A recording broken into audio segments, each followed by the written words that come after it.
morning, everyone. It's good to see you. So on behalf of the Open University Business School, I am delighted to welcome you to the second International Public and Political Leadership Conference. And so many of you will be familiar with the Open University and the institution, but allow me just a couple of minutes to say something about it.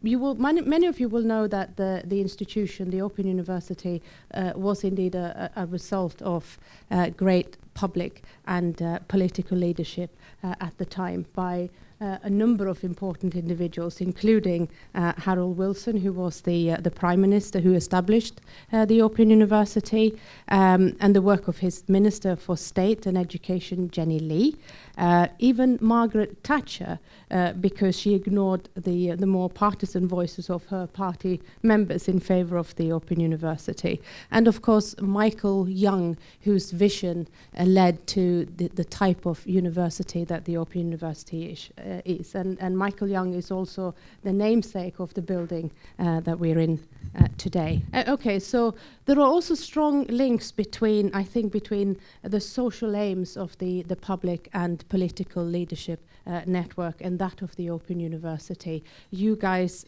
being concerned with research that helps leaders address the type of challenges that society is facing today.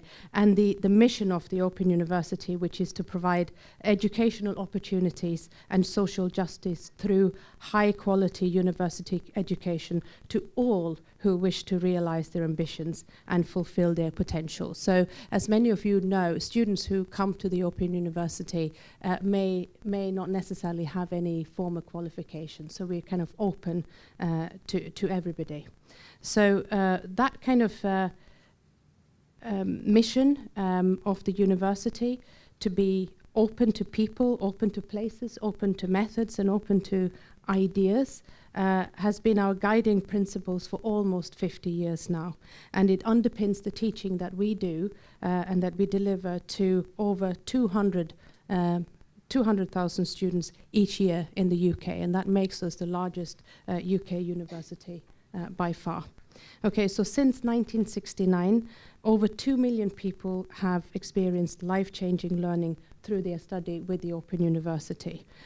Life-changing opportunities that perhaps would not have come about had it not been for this institution. So I could go on bragging about it, but I'm going to stop there. But just suffice to say, we are proud of it, and we are proud to be hosting this conference, which has so much and the network, which we feel has so much in common with the mission of our university. So we are certainly at an extraordinary point in history in terms of the study of public and political leadership. As we all know, societies have always faced challenging problems around poverty, safety, health, and so on. But these issues are becoming increasingly complex, transcending national boundaries, and the world is becoming increasingly complex.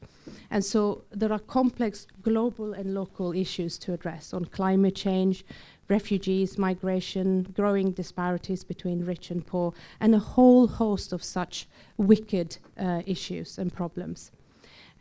And that sort of complex and integrated nature of these issues have changed how we view leadership as well. It's no longer, as we know, enough to think about individuals as leaders, but rather the kind of leadership that is required in order to address the kind of challenges that we face now is shared between individuals. It's notions of leadership in practice, leadership being something that is carried out collaboratively with individuals, and so on. So collaborative and collective leadership is also increasingly seen as appropriate alternatives. So more than ever then it seems appropriate to conceptualize and understand public and social values because we are experiencing fast and simultaneous changes in relation to economic, social, political, ecological, technological, and organizational systems. And I'm sure we're going to hear about a lot of the things that are on our minds in terms of Brexit and Trumpism and et cetera, throughout this conference. Sadly, that is the world that we live in. So it seems essential to study public and political leadership that take a sort of an interdisciplinary and transdisciplinary approach to leadership. And it's vital, therefore, at this time to have this kind of network to address these areas, and producing high-level research and scholarship to help address the challenges that society is facing. So the field that is represented by this conference is certainly exciting, and looking at how leadership is exercised within and for the public sphere, whether that is an element or whether that is carried out by an elected and appointed politicians, or professional public servants, community groups, individuals working collaboratively and who individually or collectively claim that their leadership is for the work of the public good. So public leadership has tended to be the domain of political scientists, whereas political leadership has tended to be the domain of political scientists, whereas public leadership is traditionally the domain of public administration and management. And so what is unique then about this network, as we know, is the bringing together of those two perspectives. And many of the papers that we are going to hear are bringing those together. So really looking forward to hearing about those. So the Open University is certainly a place where we take the issues, these kind of issues around leadership of complex social challenges, very seriously. And I want to just mention briefly, very briefly, 3 specific centers that we've set up over the last 2 years to address precisely the kind of challenges that we're talking about here. And the first one is the Citizenship and Governance at the OU. And Citizenship and Governance is identified as a strategic research area for the Open University. This initiative is led with by Professor Simon Lee, who's joined us at the back there. And it's an interdisciplinary initiative between our own faculty, which is the Faculty of Business and Law, and the Faculty of Art and Social Sciences. And it is concerned broadly with rethinking the changing relationship between states, markets, and citizens in the 21st century.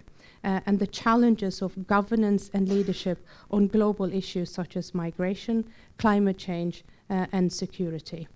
And 2 of the streams that are led within the business school within this initiative is around collaborative and network governance and leadership for public and social value, which is led by Jean Hartley. The second center that I wanted to mention is the Center for Policing Research and Learning, which is also led by Jean. And I think Jean and many of your colleagues are here today. And this center also has a wide program of research, education, and knowledge exchange that is relevant to police and policing in the UK and increasingly internationally as well. So the center models a sort of a collaborative approach to creating, sharing, and using knowledge in practice. And they are working currently with 17 police forces to co-design and sometimes do co-research. And so we will hear about some of these projects around police leadership during the course of the conference. And last but not least, we have a new center for voluntary sector leadership, which we have been able to establish through a generous gift, a philanthropic gift. And this center's remit is also to do research and provide free online educational resources and engage with a specific community. And in this case, the community are smaller, voluntary, not-for-profit sector organizations in the UK. And it's thinking about what kind of leadership challenges are they facing at this time where we have austerity, we have public sector cut. A lot of the funding that has traditionally been available for this sector is disappearing, and at the same time the need for the kind of services that they provide is increasing, and so the center is working hard to try and figure out how we can help them through research and teaching. So clearly, I think there are strong parallels between these centres and what we're going to talk about over the next 2 days. I think just suffice to say that we're all looking forward to the next couple of days, where we're going to have the opportunity to examine what leadership can achieve for society or segments of society, what kind of leadership is required, how we conceptualize that leadership, and so on.